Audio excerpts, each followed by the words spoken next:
में सखर बैराज जे एलपुर शाख जी पुछड़ी जे आबादकारन शहबाज खोसो, अलीशेर खोसो, ताज मोहम्मद खोसो ऐं शरीफ लुंड जी अगवाणी में ॿिए ॾींहुं बि बुख हड़ताली कैंप में एहतजाज जारी रखंदे मीडिया खे ॿुधायो एलपुर शाख जी 6 आरटी जे 62 ज़मींदार सां रिश्वत वठी सखर बैराज जो इरिगेशन अमलो सब डिवीज़न खैरपुर गंबो जे जुड़ती तंज़ीम एलपुर शाख जी 28.4 आरटी जे टेल ख़त्म करे 6 आरटी ते करण चाहिनि था।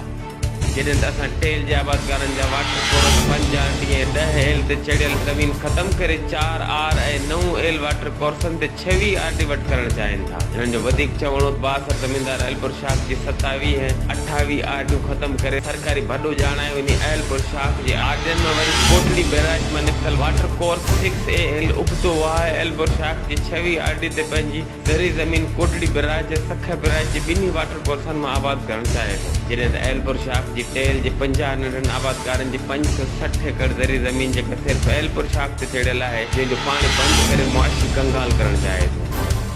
हिननि जो वधीक चवणो त कुझु ॾींहं अॻु तंज़ीम जे जॉइंट सेक्रेटरी मंज़ूर चांडियो 50 हथियारबंद बीहारे असांखे वेसा घाती सां घुराए तशदद कयो हो। रोक रक़म हिकु मोटरसाइकिल ऐं मोबाइल फोन फुर करे खैरपुर गंबो सब डिवीज़न जे एसडीओ ऐं जुड़तू तंज़ीम पारां टेल जे आबादकार शहबाज खोसो, अलीशेर खोसो ते कूड़ी एफआईआर दर्ज करे जेल मोकिलियो वियो।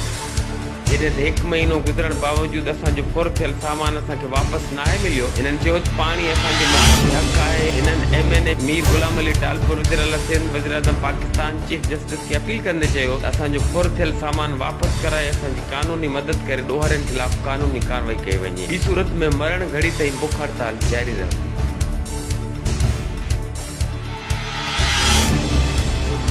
HRJDA न्यूज़ ते इन वक़्त ताईं बसि एतिरो ई। वधीक ख़बरनि ऐं अपडेट्स लाइ ॾिसंदा रहो HRJDA न्यूज़।